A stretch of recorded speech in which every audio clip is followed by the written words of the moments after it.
નમસ્તે મિત્રો, કેમ છો બધા? આશા રાખું છું કે તમે બધા મસ્ત હશો અને સ્વસ્થ હશો તમારી જિંદગીમાં.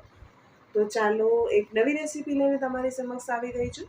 આજે આપણે બનાવીશું મકાઈની કટલેસ, બટેટા વડા અથવા સમોસા ભૂલાવી દે તેવી કટલેસ છે. તો ચાલો બનાવવાની શરૂઆત કરીએ. તેના માટે કડાઈમાં 1 ચમચો જેટલું તેલ લેવાનું છે. અડધી ચમચી આપણે જીરું નાખી દઈશું. 1/4 ચમચી હિંગ નાખીશું. એક મેં ઝીણું ઝીણું સમારી અને ગાજર લીધું છે, તે નાખી દઈશું. તમે ચાહો તો ખમણીને ગાજરનો ઉપયોગ કરી શકો છો. 1 શિમલા મરચું નાખી દઈશું અને 2 ટેબલ સ્પૂન જેટલા આપણે આખા મકાઈના દાણા નાખીશું. હવે બધી વસ્તુને સોટે કરવાની છે, તેને બહુ ચડવા નથી દેવાની, ખાલી સોટે જ કરવાની છે, તે વાતનું ધ્યાન રાખીશું.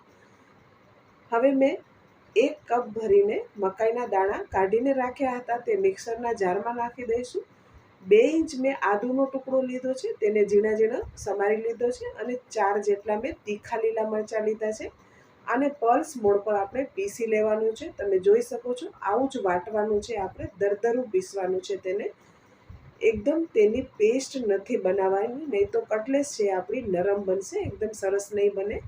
હવે આ બધી સામગ્રી છે તેને આપણે કડાઈમાં નાખી દઈશું અને તેને આવી રીતે સતત ચલાવતા રહેવાનું છે, તેથી મકાઈમાંથી પાણી ઉડી જશે અને જે આપણે મિશ્રણ રેડી કરી રહ્યા છીએ તે ડ્રાય થશે અને કટલેસ આપણી એકદમ સરસ તૈયાર થશે.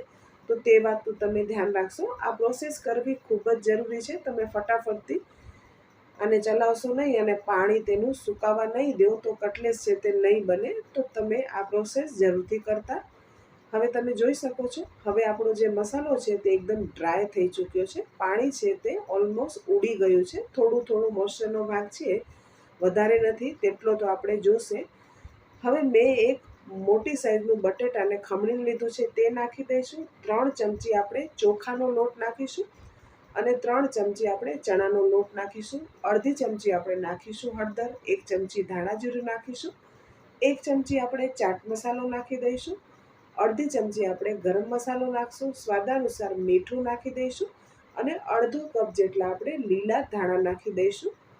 તમને આમાં સાકરનો ઉપયોગ કરવો હોય તો કરી શકો છો, પણ સ્વીટકોર્ન ઓલરેડી મીઠા હોય એટલે મેં આમાં સાકરનો ઉપયોગ નથી કર્યો. તમે ચાહો તો આમચૂર પણ નાખી શકો છો.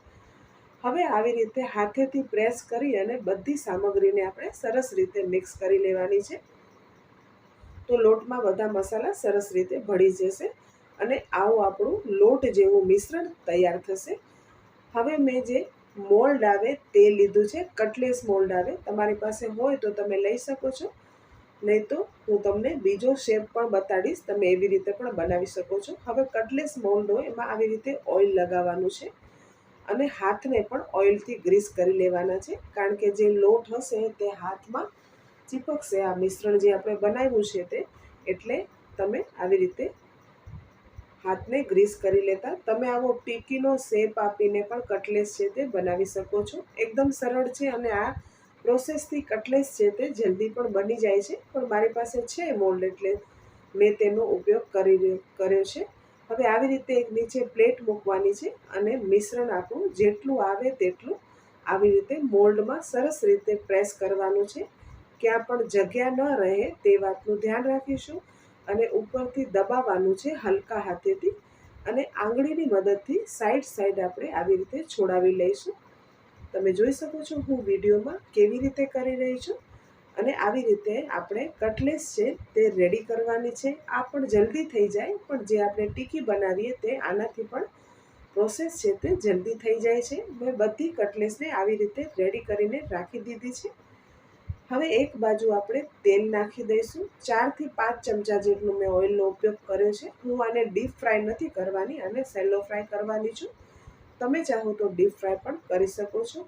હવે એક બાજુ મેં એક પ્લેટમાં જે જાડો રવો આવે તે લીધો છે અને તેને આવી રીતે આપણે જે કટલેસ લીધી છે તેના ઉપર આપણે લગાવી દેવાનું છે.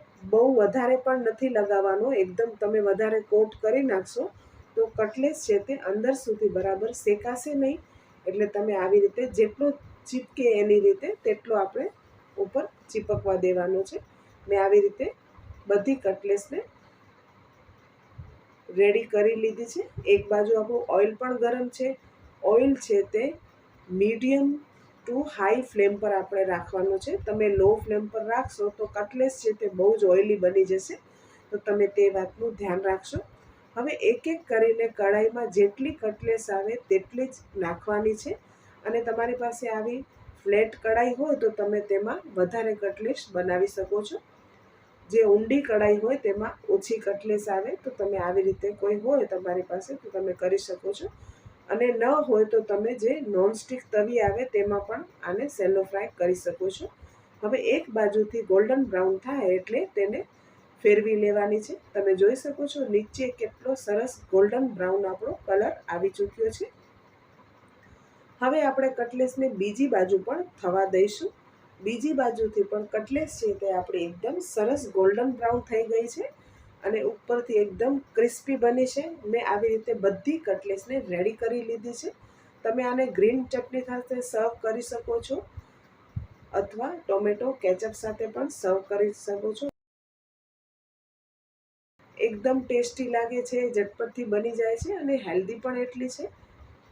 તો મિત્રો તમે જોયું કટલેસ બનાવવી કેટલી સરળ છે. તો જોતાં જ ખાવાનું મન થઈ જાય તેવી તમને મકાઈના કટલેસની રેસીપી કેવી લાગી કમેન્ટ કરીને મને જરૂરથી કહો. વિડીયો સારો લાગ્યો હોય તો વિડીયોને લાઇક શેર સબસ્ક્રાઈબ કરવાનું ના ભૂલશો. બાજુમાં રહેલા બેલ આઇકનને જરૂરથી પ્રેસ કરજો, તેથી તમને મારી આવનારી રેસીપીના નોટિફિકેશન મળે. વિડીયો સારો લાગ્યો હોય તો તમારા ફેમિલી અને ફ્રેન્ડમાં પણ શેર કરશો. મિત્રો તમે કેવી રીતે કટલેસ બનાવશો છો તે પણ મને તમે કમેન્ટ સેક્શનમાં જરૂરથી લખજો. અને તમે મારા વિડીયો કયા શહેર અને ગામથી જુઓ છો તે પણ જરૂરથી જણાવશો. તો ચાલો મિત્રો ફરી મળી આવી રેસીપી સાથે. ત્યાં સુધી આવજો. Thank you for watching.